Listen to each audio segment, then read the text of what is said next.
What's up, everybody? How you doing? Good? Oh, wow, that was pretty bad. Turn to the person next to you and say, hi, how you doing? Hey, what's your name?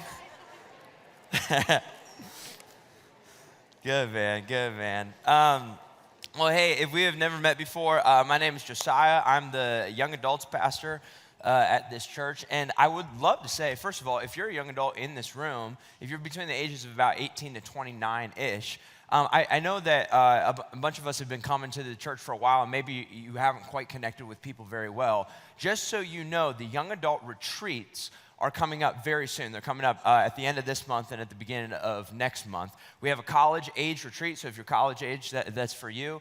And then we have, if you're like late 20s, if you're my age, we have a retreat that's just for us too. All you need to do is scan the QR code that's on the chair, and you want to sign up for that. That's a guaranteed way to make friends no matter what phase of life you're in that age bracket. There's people for you, and I'd love to introduce them to you. We are in week 9 of a series of conversations that we've been doing called Rooted. And man, I think I got the best week, I'm not gonna lie. I'm pretty excited about what we're gonna be talking about today. I've been sitting on this conversation for a long time. I've been praying about this message, and I'm really excited to jump into the Bible and talk about what God has to say to us. Today, I just wanna ask one question. That's it. I just wanna ask one question. And this question, if I'm gonna be honest, this is one of the most important questions you can ever answer in your life. And if you can't answer this question meaningfully, you're not going to live a meaningful life. You're not going to have a real impact, and your life really isn't going to be about anything substantial. The question that I want to talk about today is this: what is the actual mission of your life? What is the actual mission of your life? If you're a follower of Jesus, Jesus actually tells us what our mission should be. And I know that a bunch of us in this room are exploring Jesus and checking that out, and that's incredible. And so what I want to tell you is what Jesus is all about, and if you decide to follow Jesus, what your mission should be. But if you're a follower of Jesus, Jesus has actually made what our mission should be actually very clear. If you got a Bible or a phone, we're going to have it on the screen. We're going to be hanging out in Matthew chapter 28. That's where we're going to be this morning. But let me give you a little context to where we're at. So Matthew chapter 28 is the end of a biography all about Jesus' life. And where we pick up in this story, this is right after Jesus is resurrected from the dead. So his followers are looking at Jesus and they're like, Jesus, we will run through a wall, for you. We'll do anything for you. We trust you. Like they're stoked because they thought Jesus was dead. They thought all hope was lost. He came back from the dead. We're like, we believe everything that you have ever said about yourself. And so what Jesus does is he calls all of his followers together up on this mountain. At the time, he probably had about 120 followers, something like that. He calls them all together and he gives them one final instruction before he goes to heaven and while they're still on earth. And here's what he says, Matthew chapter 28, verse 18. Then Jesus came to them and said, listen, guys, all authority in heaven and on earth has been given to me. Therefore, go and make disciples of all nations, baptizing them in the name of the Father and of the Son and of the Holy Spirit. Teach them to obey everything I have commanded you, and surely I'm with you always to the very end of the age. Jesus looks at all of his guys and says, listen, I died for you. I defeated death for you. You are rescued from hell. You're rescued from your mistakes. You're rescued from sin. You are safe once and for all. Like, I've done all this for you. All authority in heaven and on earth has been given to me. I am God. Everything belongs to me. And so I have a mission for you. And here's what it is. While you are on earth, if you got 60 years left, if you got 10 years left, if you got 100 years left, whatever, as long as you are still on earth until we meet again in heaven, I want you to be dedicated to going and making disciples. I want this to be the absolute primary, firstmost task in your life. Now, what is a disciple? Well, a disciple is someone who follows Jesus. So Jesus is saying, in the same way I taught you how to follow me, I want you to go in the world and teach other people how to follow me as well. Here's what Jesus is saying. If you are a follower of Jesus and you are still on this planet, so everybody in this room that calls themselves a Christian, if you're a follower of Jesus and you're still on this planet, your life on earth is meant to be dedicated to sharing Jesus so that other people can be rescued. Now, if you were to tell me this a few years back when I first became a Christian, I would look at all this and say, well, Jesus said a lot of stuff, Like, how come this one is like the main thing? there's a lot of things that Jesus told his people to do in the Bible. Why is this like the task above all tasks? Love God, love people, go and make disciples. But here's what I found. When I actually started reading the Bible for myself, and not just relying on what other people had said, I found that Jesus actually talks about this way more than other people told me that he talked about it.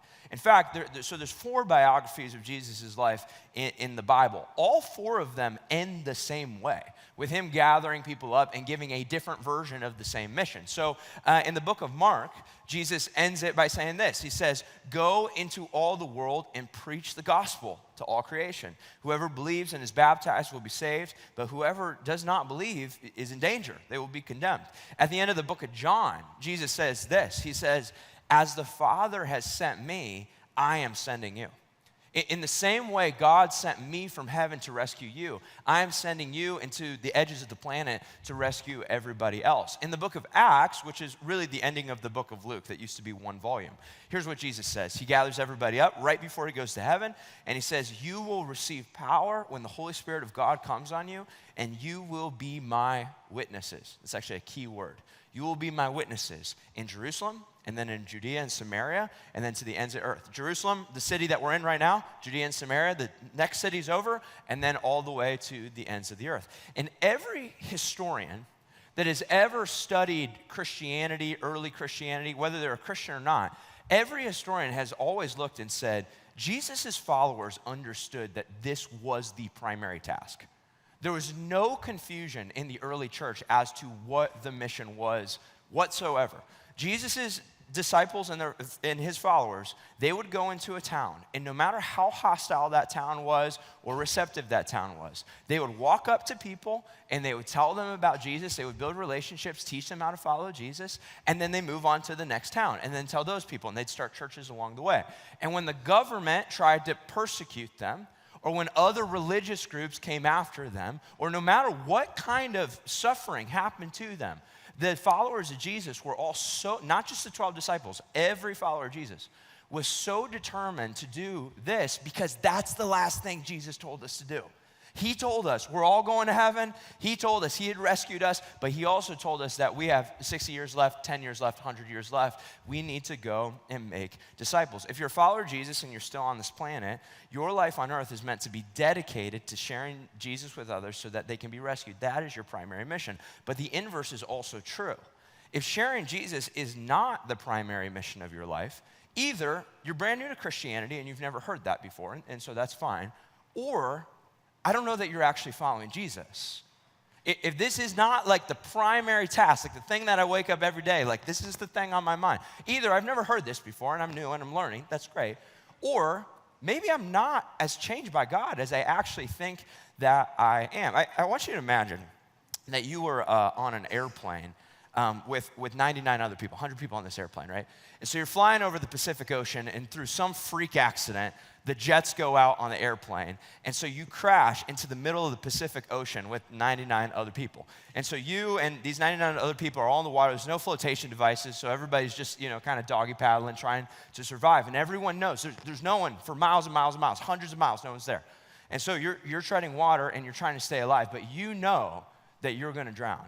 I mean, if no one comes, we are going to die. And so you start screaming as loud as you can, "Help me, help me. Will someone help me?" Just hoping that maybe someone out there could possibly hear your cry. "Help me, help me." And this goes on for hours, and no one comes, and you know that the end is near. But right before all hope is lost, you look out into the distance, and you see just like this little speck, and the speck gets bigger and bigger, and you start realizing there's a boat that's coming towards you. And you look, and you realize the guy driving the boat, there's like compassion in his eyes, there's kindness in his eyes. And you realize it's Jesus driving this boat. And he's driving this boat right up to you. And there's you and 99 other people, but the boat comes right up to you. You're the first one he comes up to. And he looks at you and he says, "I heard your cry. I sold everything. I did whatever I had to do to get here. I heard your cry. I'm here to save you because I love you." And you're in the water and you're thinking, "Thank you, Jesus. Oh my goodness, I'm so glad you love me so much. Thank you for rescuing me." And so he reaches out his hand to you with a smile in his eye, and you reach right back and he says, "Listen, Do you love me? Do you give your life to me? Absolutely, I give my life to you. So he pulls you into the boat and you fall on your knees. Thank you, I love you. I'll do anything for you. And Jesus looks at you and he says, listen, I did all this because I love you. But he looks and he says, do we care about the same things? Absolutely, we care about the same thing. I mean, this changed me. Do we love the same thing? Are we after this? Do we have the same heart? Absolutely, we have the same heart. And Jesus says, good. Well, here's what I want to do then. I actually want you to drive the boat now. For the next 48 hours or so, I just want you to take the wheel. I want you to drive the boat. And so you take the wheel, and the first thing you do is you turn around and you sail straight home. 99 other people still in the water. They're drowning. Nope, I got to get back to my kids. Yeah, I've been gone for a long time. My bills are overdue. I got to get back home right now. And you let these other 99 people that you are also in the water with, same position as you, no more deserving than you are, you let them all die. Now, let me ask you a question. Who would ever do that? The answer is no one. No one would ever do that. And that's exactly the point. No one who has ever truly been saved by Jesus would ever sail home before they had rescued every single person that they possibly could at any cost to themselves. But I'm going to be honest with you. I think there's a lot of people in this room this morning, and that's exactly what you're doing, which begs the question, are you sure you've been transformed by Jesus the way you think you have? And if I'm being completely honest, are you sure you ever actually got pulled out of the water? Because no one who would get pulled out of the water and understood what God did would ever leave the people around them in the dust. Now, before we move forward, we have to ask a very important question. I think this is the question that's on everybody's minds. When Jesus talks about sharing him, what does he actually mean by that? You know, like, what does it look like to actually share Jesus with somebody? I remember when I first started following God and people would talk about this mission, I would always feel guilty. Because I don't know why I can do well on stage, but I'm definitely pretty introverted. And for some reason, like if I can go to introduce myself to someone at Walmart or whatever, you know, I fall apart. I don't know why that is. And so the idea of telling other people about Jesus, it was something that I am just naturally bad at, if I'm being honest with you. And I would feel really guilty, and I feel like, you know, there's something wrong with me in my relationship with God because this was not a frequent thing in my life. And if that's you, I get it. Talking about Jesus felt very unnatural to me. I didn't want to shove my beliefs down anybody else's throat. I didn't want to lose my relationship with anybody like that, and so I stayed quiet for years. But when I look back on this phase of my life, all of this honestly stemmed from a misunderstanding of what Jesus meant by go and make disciples. I don't think I really understood what he was after. Here's what you have to remember. Jesus asked me to be his witness, not a salesperson.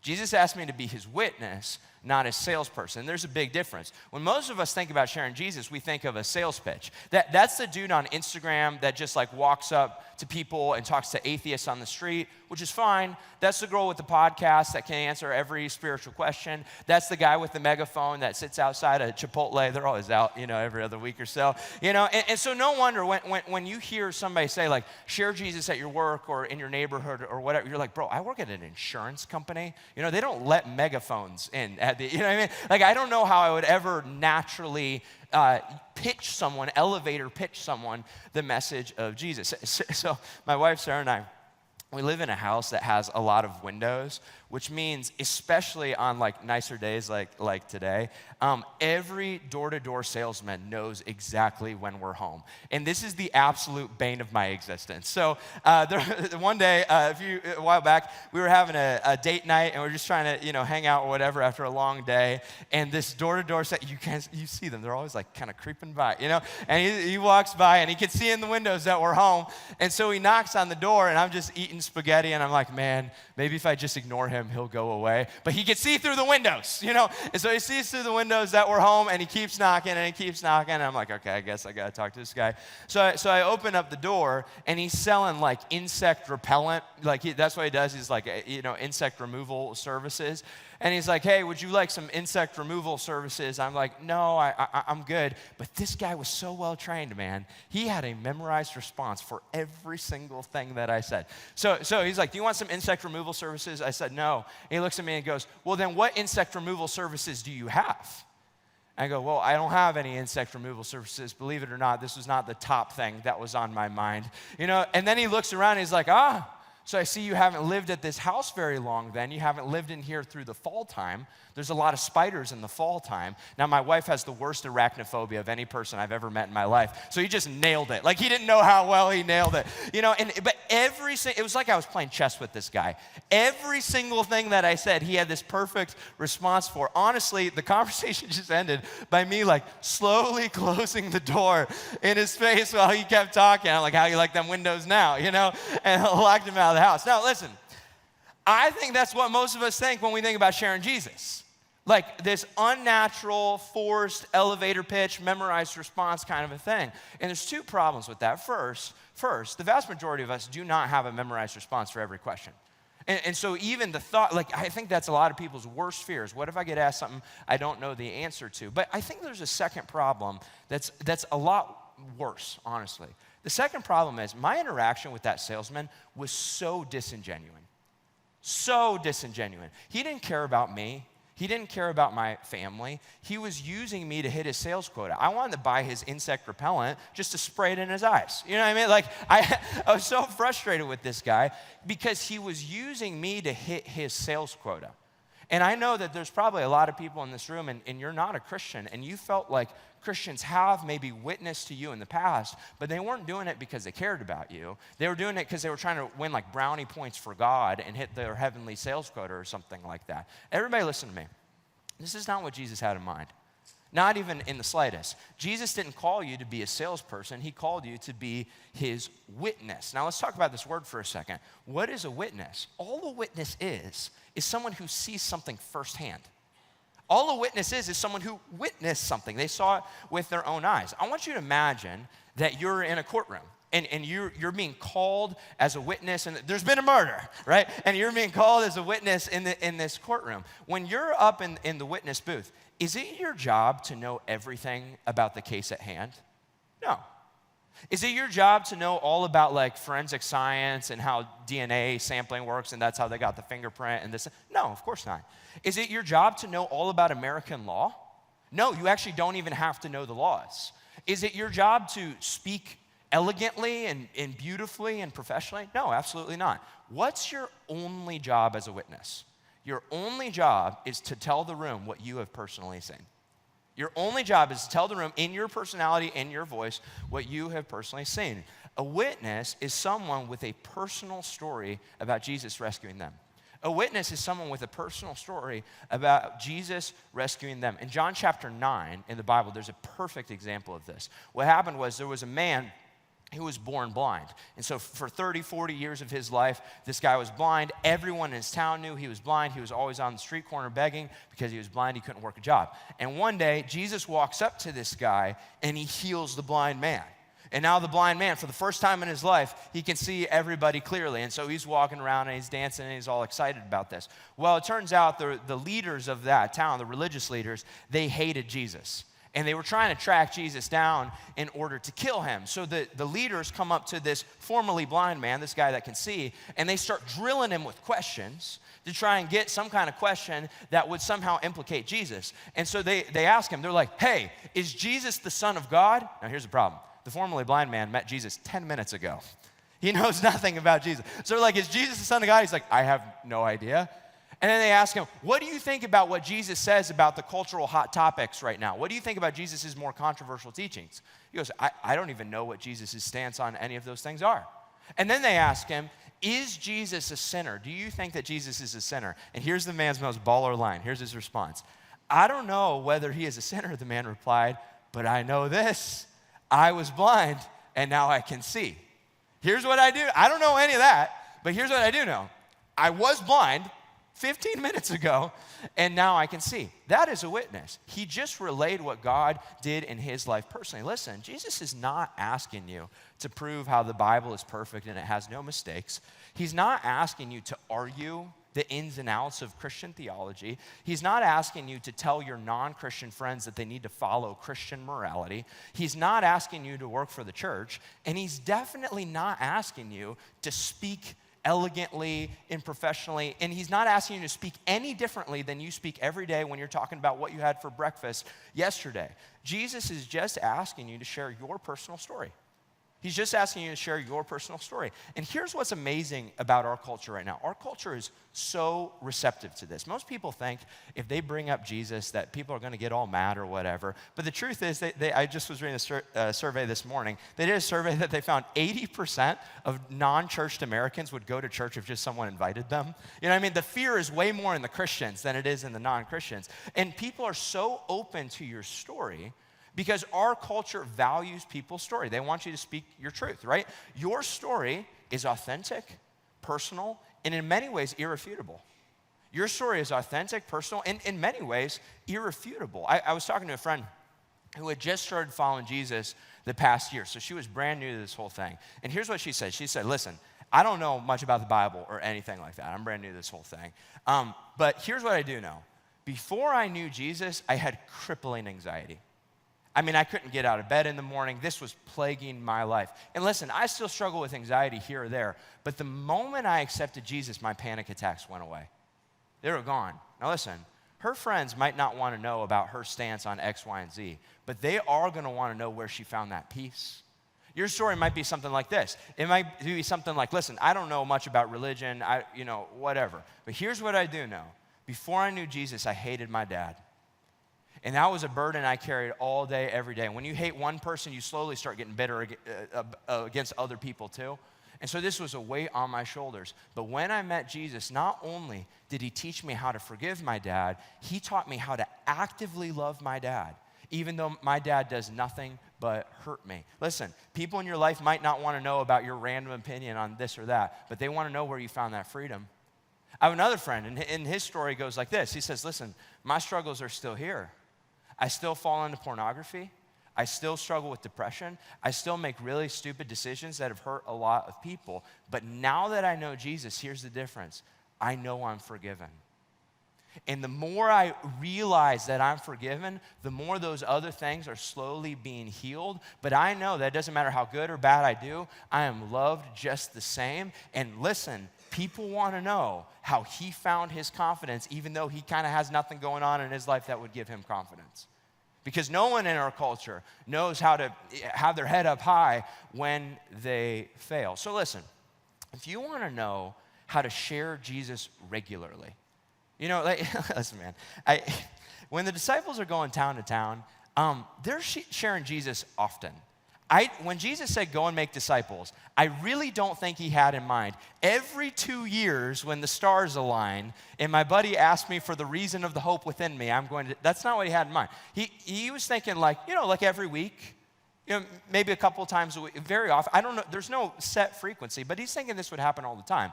If that's not a reality in your life, if you don't have a ton of stories of sharing Jesus with people, let me give you some quick tips to show you how to just start sharing Jesus pretty frequently. Here's the first one.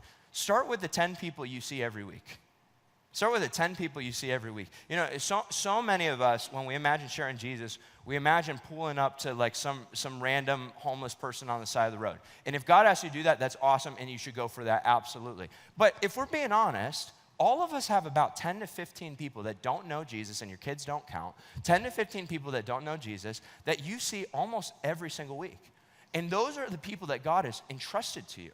He's put those people in your life for the very specific purpose of you sharing Jesus with them. That's 2 Corinthians chapter 5. And so start with those people right there. Here's the second quick tip. When you talk about your life, don't edit out the God stuff. I think this is what trips us up. When you talk about your life, don't edit out the God stuff. On Monday, so tomorrow morning, when you go to work, somebody's probably going to ask you how your weekend was. And here's what you're going to respond. I went to this gathering yesterday morning with these people, and we talked about some really cool stuff. That's how, when most of us go and talk about our lives, we filter out all the most important things. One of the things I've learned from my wife, who's incredible at leading people to Jesus, she's not this great speaker, she's not like the super gifted evangelist, but she's led a lot of people to Christ. What I've learned from her is when somebody asks me a question, I just answer them honestly. And I'm not waiting, like I'm not trying to filter out what they can or can't understand. You know what, some of you guys are football fans. I'm not a football fan at all. And when I sit down with a football fan, you guys just start using terms and throwing out names. And you're talking about all this stuff. I have no idea what you're talking about. And you're not embarrassed about this at all. But I'm interested because you're interested. And so Sarah would say, when somebody asked me about my weekend, I'm like, oh, it was amazing. I went to church yesterday, and they were talking about bringing the gospel message to as many people as possible because God loves the world so much, he's trying to rescue everybody. And she says, when I start talking like that, I can see my friends be like, okay, all right. But she said, when I do that every day, or when I do that every other day, slowly they start to pick up on it. And then I become the person that when someone has a question or when we have an opportunity to have a longer conversation, those conversations are happening to me all of the time. Here's another one.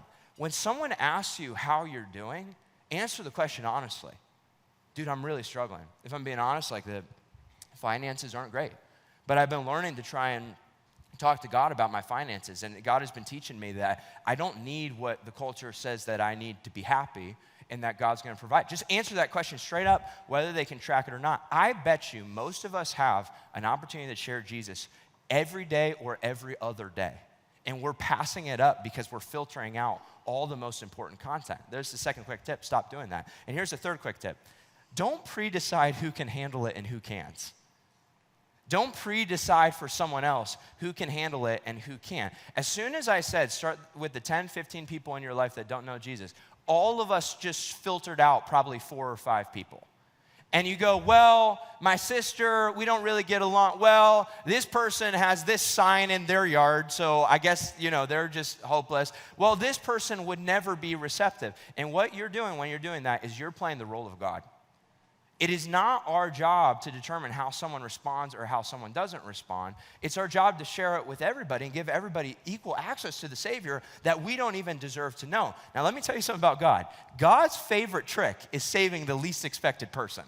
That's his favorite trick.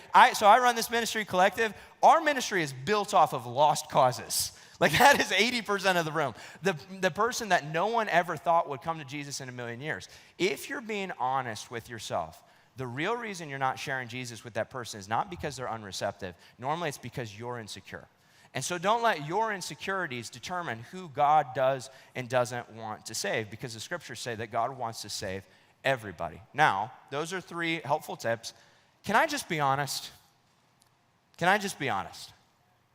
I don't think the main reason we don't share Jesus with people is because we don't know how.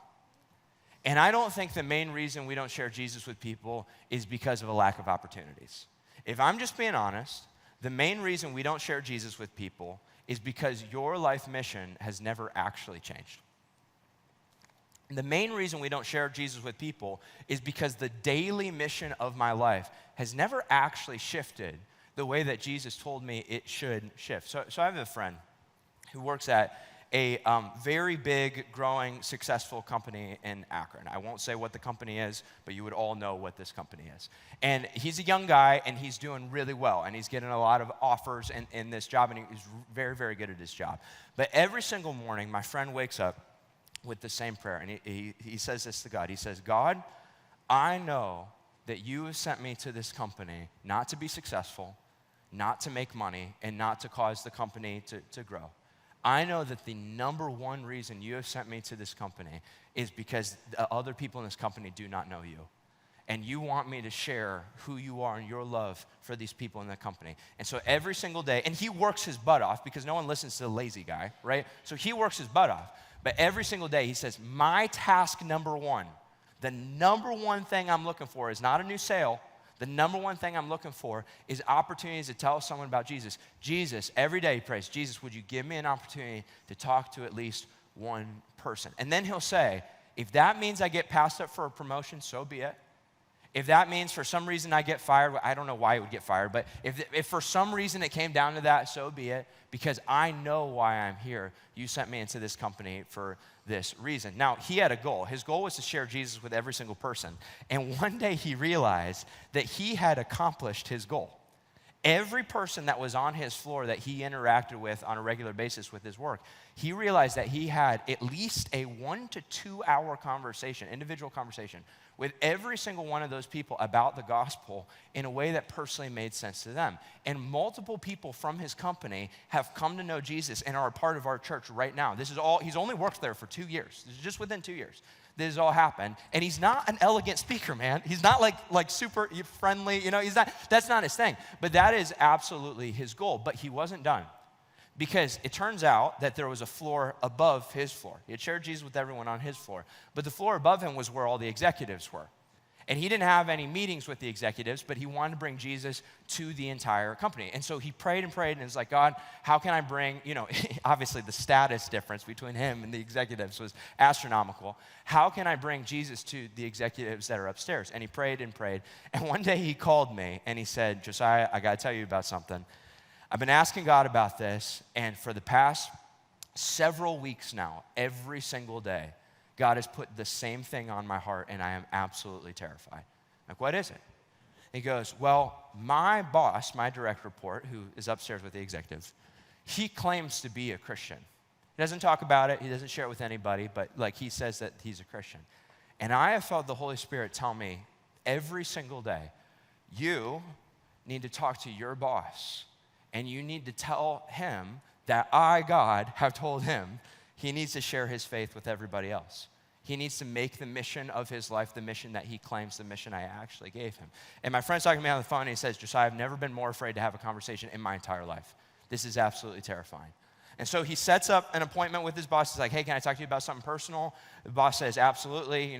Sets it a couple weeks in advance. He's sweating, The day finally comes. He's shivering. He sits down with his boss, and his boss asks him, hey, what's on your mind? And my friend, shaking. I mean, he's down here, he's up here, right? My friend, absolutely shaking, says, hey, I need to tell you about something. He says, from the moment I took this job, I've never actually been here for the company. From the moment I take this job, I'm here because God sent me here as a missionary to share Jesus with every other person. And I just want to let you know, I know that you're a Christian. I've been able to share Jesus with every single person on my floor. But I have felt God put on my heart that we're not done. We still have the upstairs to reach. And I know that I don't have any meetings with any of those people, but I know that you're a Christian and that you meet with those people all the time.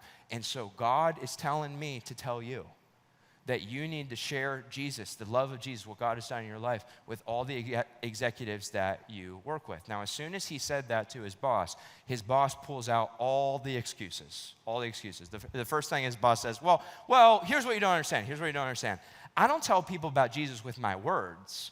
I tell people about Jesus with my actions. I don't know why people in their 50s love this one. I can't tell you why, but I don't tell people about Jesus with my words. I tell people with my actions. And my friend looks at his boss and he goes, listen, that's great, but that's not what Jesus asked us to do.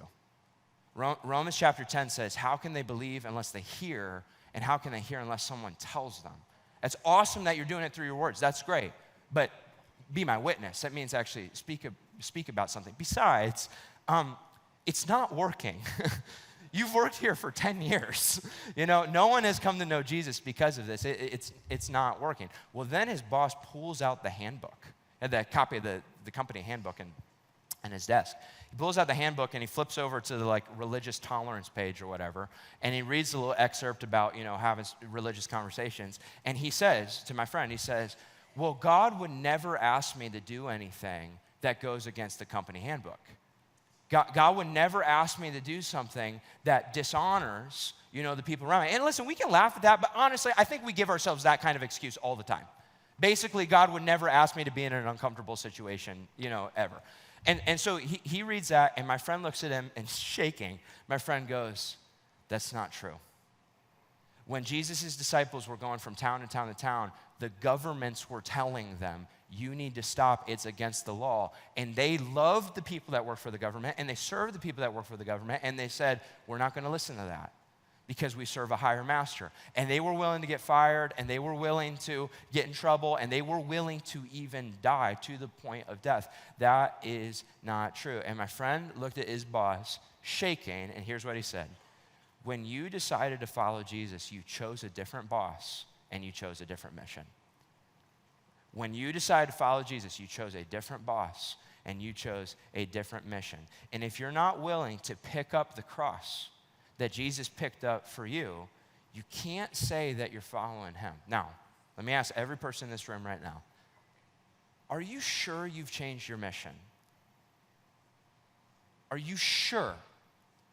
Are you sure that you've changed your mission? How do I know if I've actually changed my mission or not? Like, how can I actually tell? Well, let me run through a couple questions. Here's the first question. When I'm deciding what job to take or where to live or what neighborhood to move into or whatever, is the number one factor on my mind, where can I tell the most people about Jesus? Because for the early church, that was it. It wasn't, typically when we're making decisions, it's like income, how much PTO do I get? When it comes to living situations, you're like, let's avoid the sketchy neighborhood. You live in Akron, you're gonna live. But you know what I mean? Like, let's avoid those kind of places. But for the follower of Jesus, the number one thing on your mind is, where is God sending me as a missionary? Where can I share the most people about Jesus? If that means losing money, so be it. Here's the second question. Does everyone around me know that Jesus is my ultimate master? Would the people in your neighborhood be surprised if they knew the number one mission of your life was to share the gospel with them? Would they be shocked about that? Would the people in your life be surprised to find out that you're a Christian? And number three, am I waiting for people to ask me about Jesus, or am I asking them? Am I waiting for people to ask me about Jesus, or am I asking them? Number four, am I willing to sacrifice my reputation, my income potential, my personal comfort, and family security? Listen, 99.9% of the conversations are going to go great. I'm just be honest with you. But am I willing to sacrifice my reputation, income potential, personal comfort, and family security? This past weekend, I was hanging with some friends, and we were having dinner, and somehow we got talking about trying to share Jesus. And I have one friend, and she just started this new job at a nail salon, and she legit loves Jesus.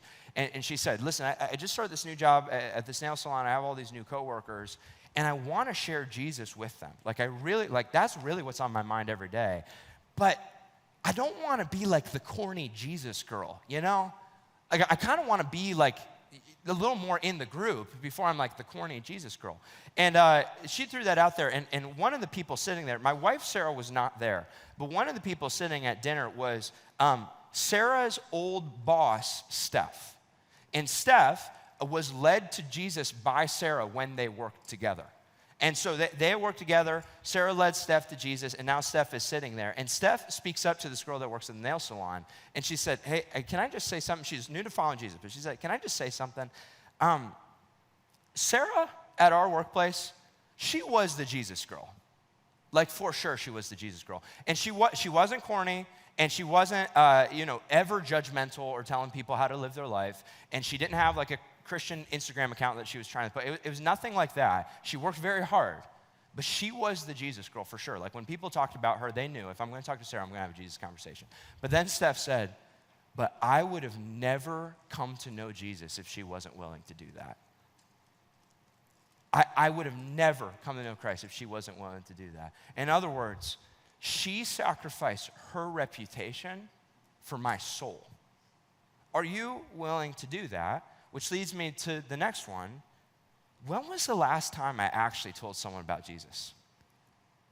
When was the last time I actually told someone about Jesus? And I mean actually, not a Facebook post, not I prayed in front of people, not I mentioned God in a conversation. I mean like a sit down, heart-to-heart, personal conversation, to my heart to their heart. When was the last time I actually told someone about Jesus? Guys, I just got to be honest with everybody.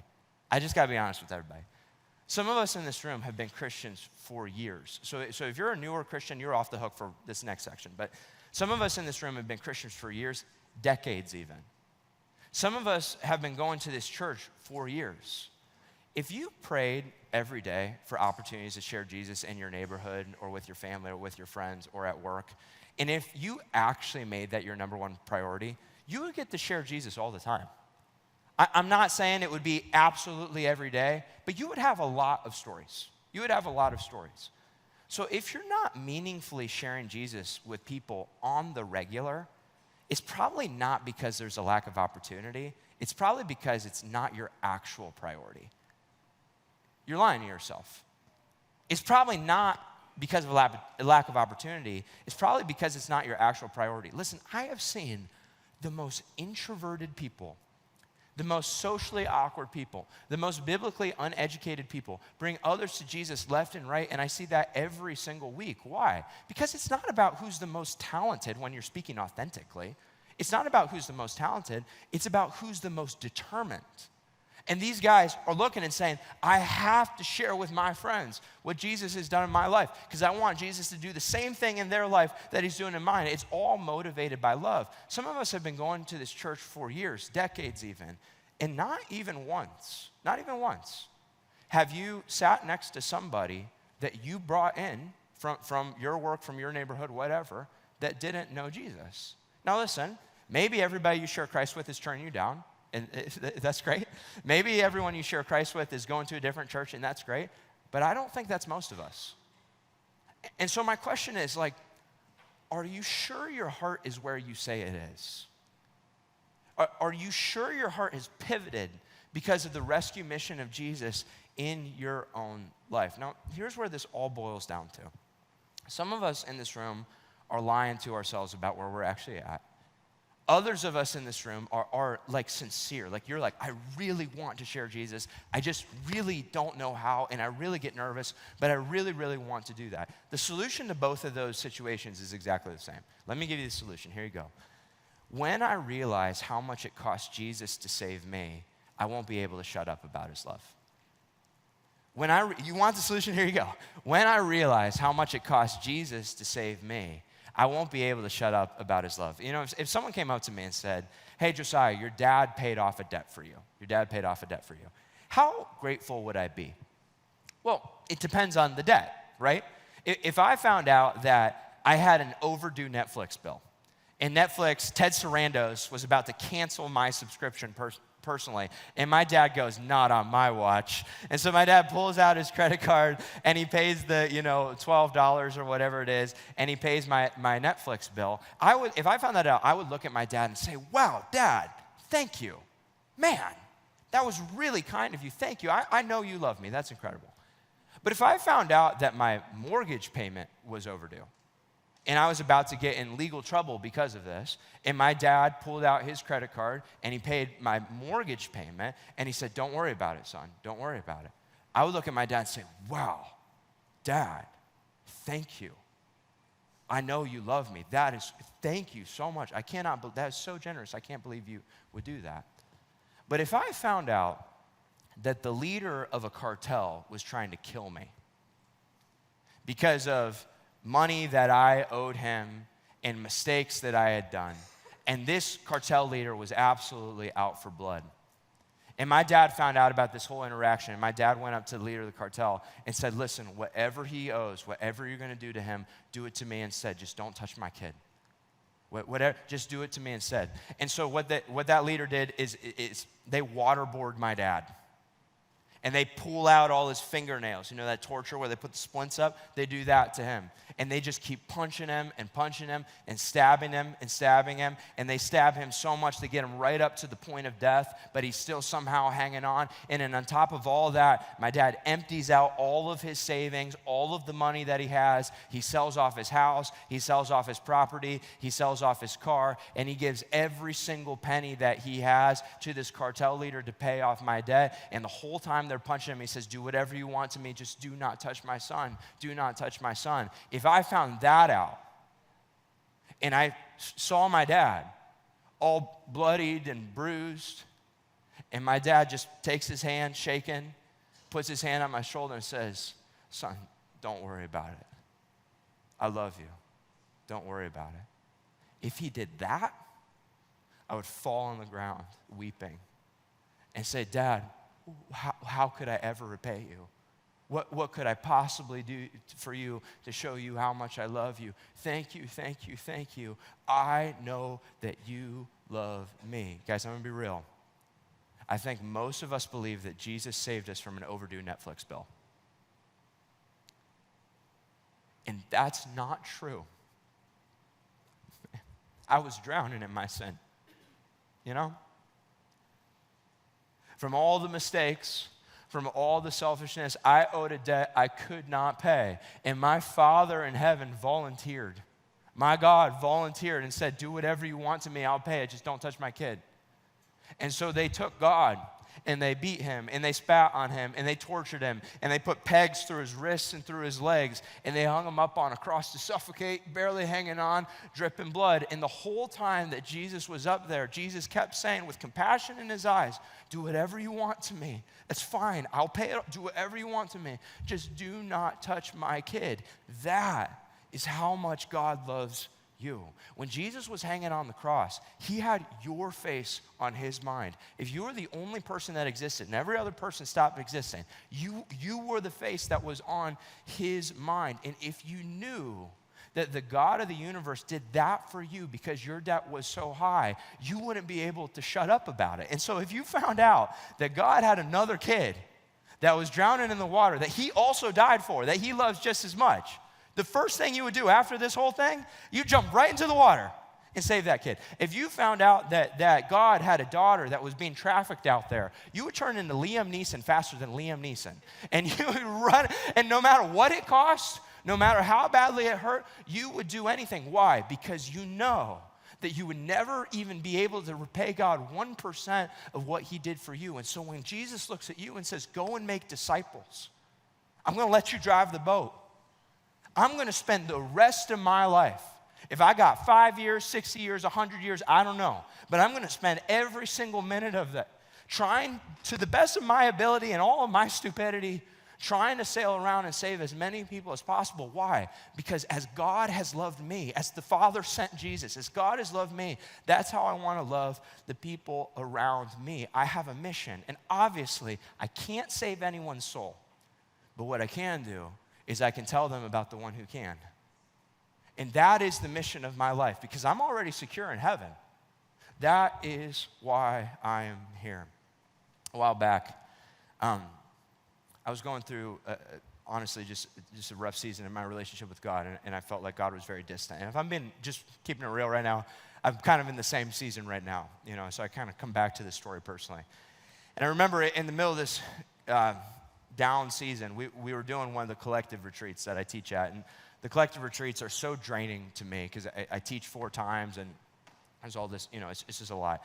And I remember at the end of the collective retreat, I had finished the last message, and the band was playing, and I looked up to God, and I'm like, God, why do I feel so far from you? Like, what's going on? Like, why do I feel so disconnected from you right now? And as they were playing this song, I just closed my eyes, and I just imagined heaven. I just started picturing heaven. And I saw Jesus up there, and I saw, everybody's happy, and everything is like complete, and there's no suffering. And I just thought, Jesus, all I want to do is be up there with you. That's all I want. All I want is to be up there with you. Why can't I be up there with you right now? And I reached out my right hand, and Jesus reached out his hand, and I took his hand. And as soon as I took his hand in my imagination, I felt this little voice that said, look at your left hand. Look at your left hand. So I looked over at my left hand, and I realized that my left hand was my buddy that didn't know Jesus. And when I looked at his left hand, was another friend. And when I looked at his hand, it was another friend. It was like a barrel of monkeys, trying to get them all up. And I felt God say to my heart, Josiah, that's why you can't be in heaven right now. I got a mission for you. Go and make disciples. And besides, Josiah, if you want to be close to me, be close to them. The Bible is so clear. I'm the closest to the person that is the furthest away. If you want my heart, run after my kids. And because you can't have God's heart if you don't run after God's kids. And right there I realized, okay, that's my life. Until the day I die, until the day the Lord calls me home, that's my calling. But listen, that's not just my calling, that's your calling. That is every single follower of Jesus. Look, I think there's 3 people in the room right now. I want to talk to each of the 3 people. Here's the first person. If you have not given your life to Jesus, I just want to ask you a question. Do you know how much your Father loves you? Do you know how much your Father loves you? Listen, the point of today for you is not to go tell other people about Jesus. Just forget all that. It's irrelevant. Do you know that you have a Father in heaven that's on a rescue mission to save you? It's really easy I talk to a lot of people that will say, well, I have so much shame. And I feel so unworthy, and I've made all these mistakes, and I feel so undeserving of God. And listen, that's true. You do have all that shame. So do I. All of us have made a lot of mistakes. But here's what I think you're underestimating. I don't think you realize how much has been paid. The death of God pays off any debt. There's nothing you can do that makes it impossible for God to save you. You can be forgiven. Jesus has already died. The price has already been paid. But now your Father in heaven, while you're drowning, is reaching out to you in his boat. Have you taken his hand? Because if you take his hand, that will change your life. Here's a second group of people. If you're new to following Jesus, and sharing Jesus makes you super uncomfortable, I get it. Like, I totally understand it. You're like, I want to share. I just don't know how. I just want to comfort you with something. So Jesus gives his famous go and make disciples mission. But here's the last part that I think we forget all the time. The last part of the quote is, and surely I am with you always. And surely I am with you always to the very end of the age. You know what that means? When you're sitting down for coffee with that one friend, Jesus is in the chair, right next to you. And when you're having that conversation with that person in your neighborhood, Jesus is at the other mailbox. He is with you always. This is not something he's asking us to do for him. This is something he's asking us to do with him, to unite our hearts together. And so if that's you, and if you're nervous, I have a challenge for you. You don't have to take this challenge, but I think you should. I have a challenge for you. I challenge you, before this service is over, to just text one person that you care about, that you want to share Jesus with. And here's what I want you to do. I just want you to send them this text, or a text like this. I took a screenshot. So send them something like this. Hey, bro, or whatever girls say. I don't know how girls start texts, but hey, bro, I would love to tell you about something big that's happened in my life. Are you free this week? Just start it that way. That way the prompt is already there. You're not waiting for the conversation to move around, nothing like that. Hey, bro, I would love to tell you about something big that's happened in my life. Are you free this week? And when you sit down at Starbucks or Portal West, probably Portal West, anyway, when you sit down, just share the story. Just share what Jesus has done in your life. Actually, in the Rooted book, if you have one or you can still get one, in the Rooted book, it lays out how to write out your story, how to share your story. If you're super nervous, use that Rooted book and take it with you. And be like, hey, I wrote down my thoughts. I would just love to share this with you. But share with them what Jesus has done in their life, in your life, so Jesus can do the same thing in their life. Last group. If you've been following Jesus for a long time, for a while, but sharing Jesus is not a regular thing in your life. And hear me on regular. I mean regular. Not once every 6 months. This is the number one task. If that's not the case, I have two questions and a challenge. Here's the first one. And I mean this with no judgment. I ask myself this all the time. So hear this neutrally, not judgmentally. Are you sure that your heart has been changed? Are you sure that your heart has been changed? Because I'll be real, I am the world's worst evangelist. For years of my life, I would beat myself up. I'm not sharing Jesus with enough people. What's wrong with me? I'm an awful Christian. I would beat myself up. And some of you right now, that's what you're doing. You're just beating yourself up. And you're like, okay, I'm going to do it this week. And you're going to force yourself to talk to someone, and then you're going to chicken out, right? And you're not going to do it. And then maybe that lasts for a couple days, and then it goes away. And that's what I did for years. And it all changed 6 years ago. 6 years ago, I went into a monumental depression. And in the middle of that monumental depression, God revealed to me that I was way more loved by him than I could have ever dreamed. I was way worse than I thought I was, but I was way more loved by him than I could have ever dreamed. And when God showed that to me, my heart filled up with so much of his love that every conversation I'm having turned into a Jesus conversation. And I'm talking to all these random people that I never talked to before, and I'm giving random people rides because I'm like, well, we're in the car for 20 minutes. You know what I mean? All of a sudden, and I'm still not good at it, bro. I'm still not good at it, but I want to. Because Jesus says, out of the overflow of the heart, the mouth speaks. And so maybe your next step this week is not go and try and talk to 3 people about Jesus. Maybe that's not your next step. Maybe your next step is open up the Bible. And ask God, Jesus, will you show me the real you? Because I don't know that I am as changed by you as I think I am, but I want to be. Show me your love. Show me your love for me. And then show me your love for everybody else. Now, if you're confident about sharing Jesus, if you're confident about your relationship with Jesus, for everybody else, I just have a question, and it's just a fair question.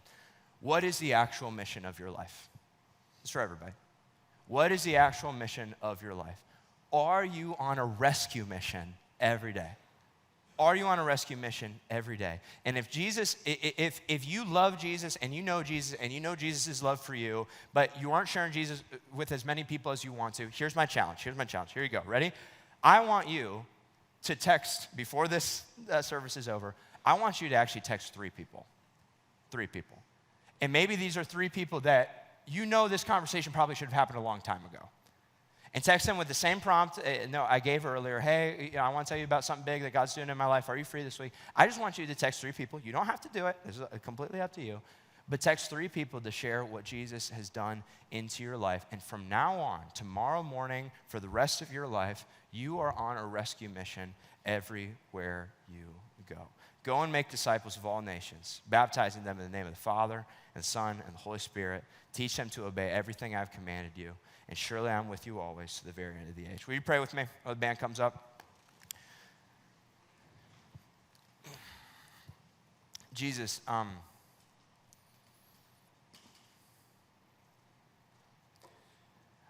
Jesus, would you let us be so overwhelmed by your love and so overwhelmed by what you've done for us in the best way possible, like joyful, excited, that we can't help but tell other people. Jesus, I pray for any person in this room that does not know you, God, I pray that changes. God, I pray for all of us that do know you, I pray that we just live on mission. In the same way you sacrificed for us, in the same way that you suffered for us, would you let us be willing to do that through love for the people around us? Jesus, we want to love you, but you love us so much more. I pray that we can understand that in these next few songs. In your name, amen.